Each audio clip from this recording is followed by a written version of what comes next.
So this evening, as we have the honor to host Breguet, we wanted to make things a little bit different. Usually we have the brand representative, brand president speak on behalf of the brand, but tonight we wanted to obviously have that, but also ask some questions from the community, since we are a community here in Atlanta, and we're looking forward to going through those today and having a nice fireside chat. So before I get to the questions, I wanted to introduce the brand president for North America, Ahmad. Good evening, everybody. Thank you for coming tonight. I've had the pleasure of meeting some of you by the watches. A lot of great questions, some tough questions. I'm glad I had the answers. But I've been chasing Giancarlo for 3 years now. We met in Tennessee, and we said, Nashville, let's do an event. I'm like, great. So I've been begging and pleading, and here we are. We finally made it happen. I've heard a lot of great things about the group, and everybody's a collector and a fanatic of watchmaking. So I'm excited to be here. Thank you for having me tonight. Thank you. And honestly, for the history of Breguet, I mean, there's no better brand to represent for today. Obviously, with the history of Abraham Breguet, and obviously the father of modern watchmaking and the tourbillon. So we'll get to those questions in a minute. But obviously, it's an honor for us to have you here. And I think we were chasing each other a little bit, but I'm happy we finally had this happen. And you have a great team. And a shout out to the team from Breguet as well, who are wonderful. Kelsey and Danielle, head of marketing and PR, and Tyler's selling watches over there. Rennie, you have to buy a watch, please. So without further ado, some questions for you, and I promise they're not going to be super, super tough. Amazing. So one good question that came up recently was, what would you consider a typical Breguet customer?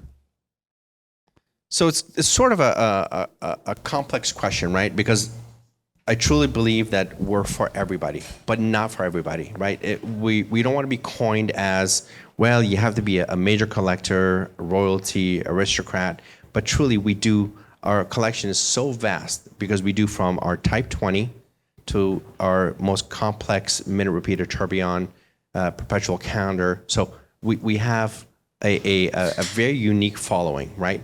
Our Type 20 could be for the new young collector who is just starting in a executive position, and then we have our Classique collection, which somebody is an executive board member. Can you hear me? Good.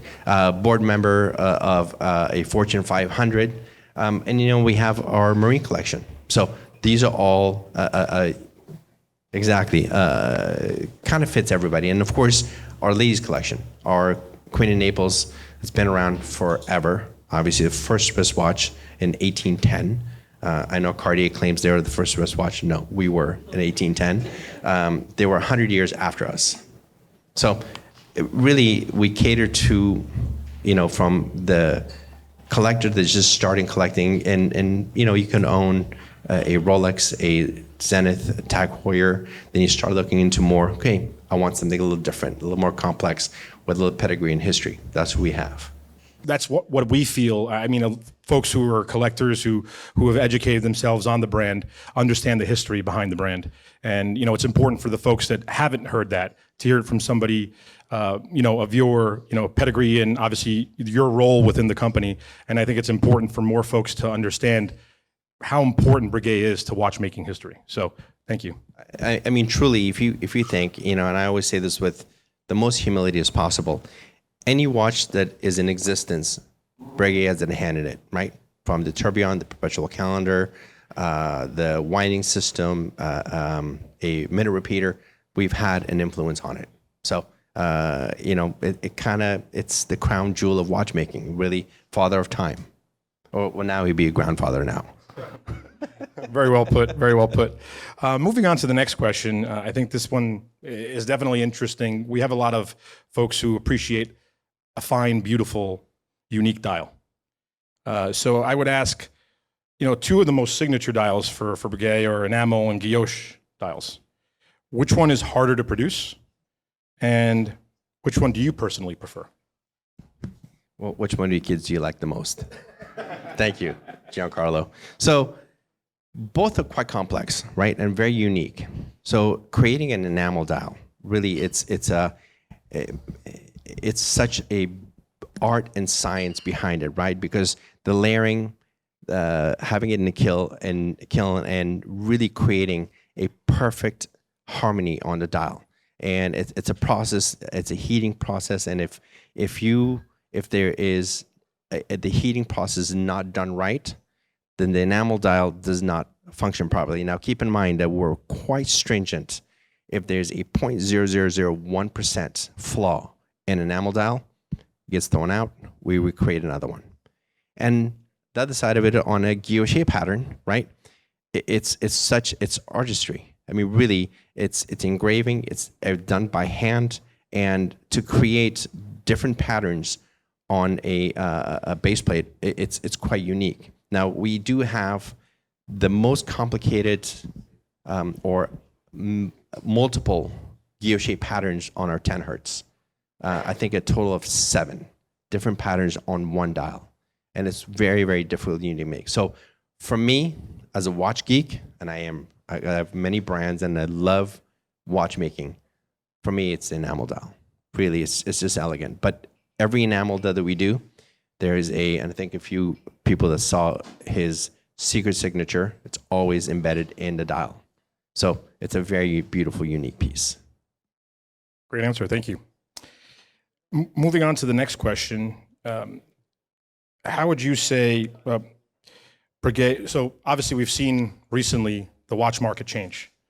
Just the economy in general, globally, there's been a shift in markets, and we've seen it firsthand in the watch industry. We host brands on a monthly basis, so we hear it firsthand from brand presidents. How does Breguet, or even on the larger scale, the Swatch Group, plan on focusing on the future and the watch market in general, and like the downturn that we've seen right now, or the slowdown? So let's go back to almost the last question. A slowdown. It's not a slowdown. It's just a correction. Truly, we saw an anomaly in 21, 22, and even part of 23. Well, everybody was on a spending spree. People bought watches left and right, which was great because there was no travel. They were really right. So you spent the money. How we control it, really, it's just being able to control manufacturing, right? Because we are a true manufacturer, we control everything, and we never mass produced. We never over distributed. We kept a very clean distribution. And like anything else, right? We are Swatch Group. So at the end of the day, we controlled distribution, we controlled production, and like anything else, we'll wait until next year, which I think next year is going to be a huge year for Breguet. It's our 250th anniversary, which is a big, big year for us. We'll come back. I mean, we didn't slow down as much as some brands. We're not going to mention names, but we still are in a huge demand. I mean, I can tell you the past 3 months we've sold more tourbillons and complications than a lot of the brands that I know.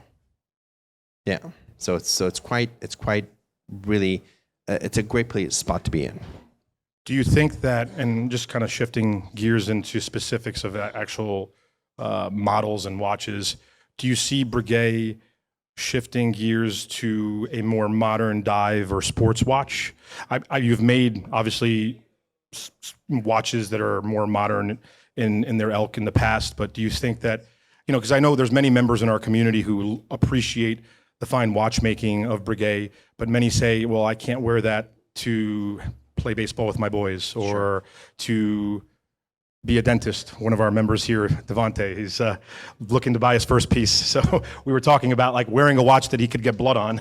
Nice. Sorry, Devante. But is there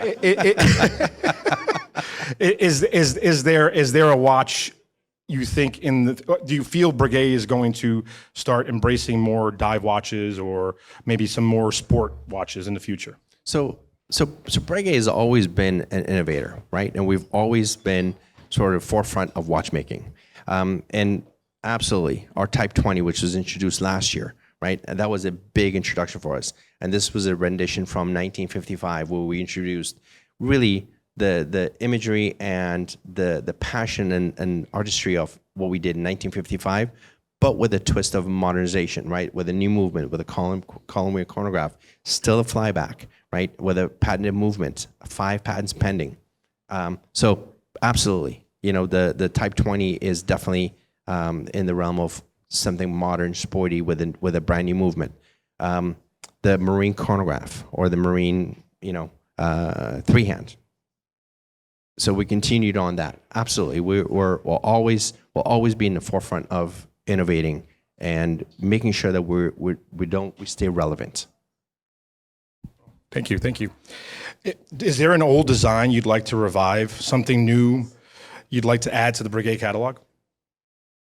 So, yes, I've always been a fan of our heritage. The heritage pieces, the shape is quite unique and different.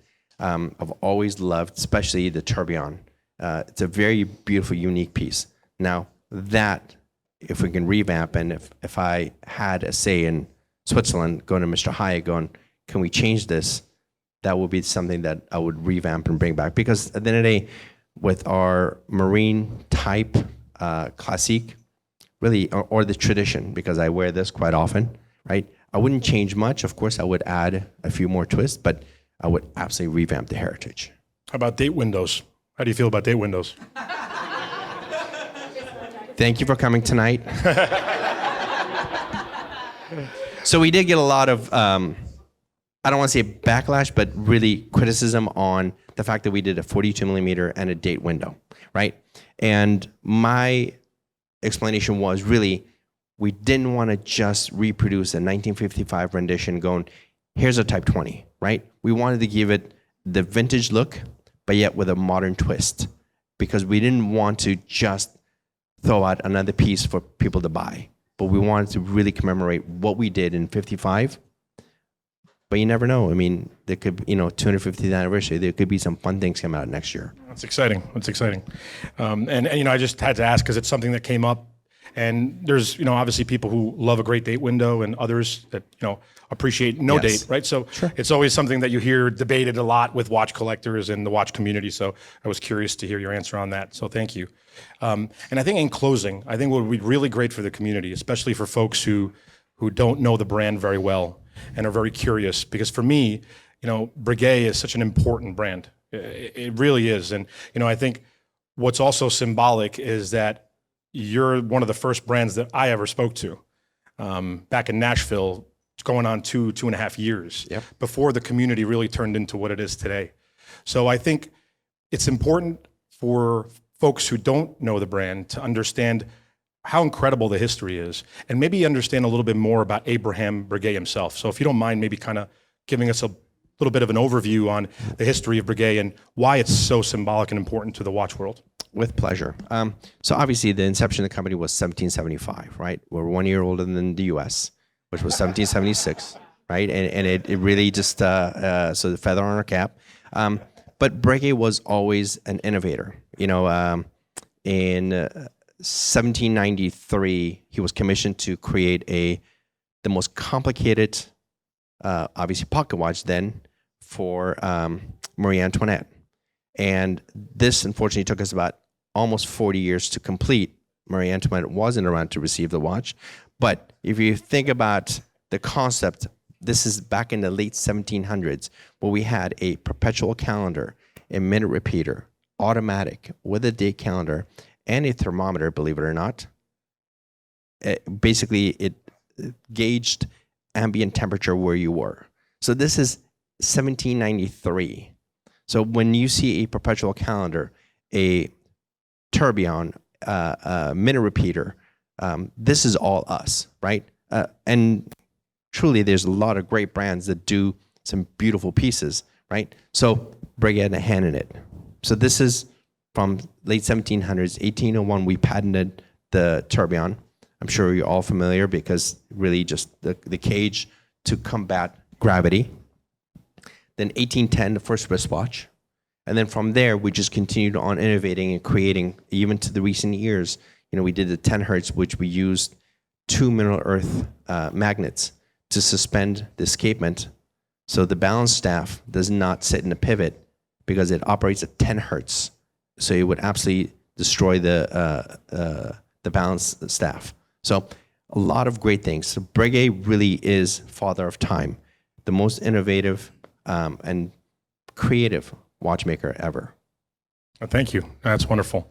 And I think it was really important for folks to hear that because to me, it's such an incredible brand and the history behind the brand and what Abraham, what he means to the watch world. I think, there's many people that know, but there's others that don't. So I think it was important to hear that from you.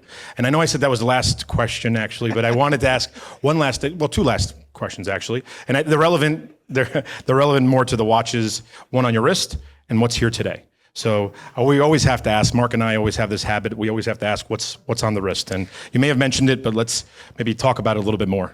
So I do have 4 Breguet watches, 3 Type 20s, Type 21s, and then of course I wear my Tradition, which is the independent chronograph. It's a 44 millimeter, 2 independent escapements, one operating at 5 hertz for the chronograph, and the movement operating at 3 hertz. A very beautiful piece, and it's white gold, and I probably wear this the most. I try to wear a relevant and current watch when I'm doing events, when I'm out and about, because somebody will ask, what is that? Well, we don't make it anymore, sorry. So I always try to wear something that's relevant. And what was the other question? The other question was about the watches that are here today. So I know there's some really special pieces here. So here, it's a very unique opportunity because we brought a perpetual calendar minute repeater, which is a very, very unique piece, and that is the only one in existence in North America. We brought a beautiful Oramundi, which is a time zone, but full baguette. So that's, somebody needs to take that home with them tonight. And then any ideas, you? Yeah.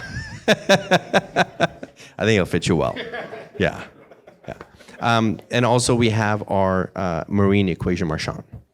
So the marine equation marchand is a very unique piece because it's a perpetual calendar, date, month, year, leap year, has a tourbillon, and also has 2 hands for time. One is the solar time, one's the mean time. And this calculates. Now, if you look inside, so when you get a chance, please take a look at it. It's a rose gold piece. Inside, there's sort of a oblong shape in the movement. And the reason why is because the rotation of the Earth around the sun is not exactly a round rotation. It's actually just a little oval. And not every day is exactly 365 days. It's 365 days, 5 hours and 55 minutes. So every 4th year, you have a leap year, which is February 29th. So that calculates for that exact time. And also will tell you a mean time and a solar time. So very unique pieces. And of course, a lot of beautiful ladies pieces. We have the white gold bracelet asking your name on it. So, but yeah, so a lot of very unique pieces. Thank you for that. And it was, obviously it's important to hear it from your mouth. And if anybody has any questions, we have the wonderful folks of Neiman Marcus here and all the brand reps from Breguet here. Very, very last, and I want to ask, has there ever been an event that you've been to where 2 members of the community have Breguet tattoos? So we were just talking about that. So 2, this tops it all. Absolutely. This tops it all. We were talking earlier. I was in Boston, and this young man comes up to me, and he rolls up his sleeve, and he goes, "Check this out." And it was a tattoo of a Fusée tourbillon on his forearm. So, but 2, never. 1, yes. Shout out to AWS, Mark Hackman and Annette Hackman. Yeah. All right. Well, thank you, Ahmad. It's my pleasure. A pleasure having you here. Your team, everybody's wonderful. The Neiman Marcus folks, and to everybody here, enjoy the rest of the evening. And thank you so much for being here. Thank you very much. Appreciate it. Thank you very much. And by the way, before we go off, and I want to say thank you to the brains of the operation, Mireille. Yes. Thank you very much. You were an integral part of making this event happen tonight. thank you so much for organizing with my team. Danielle, Kelsey, thank you. You guys are rock stars. We have any questions, we're all around to help. Thank you very much for being here. Thank you.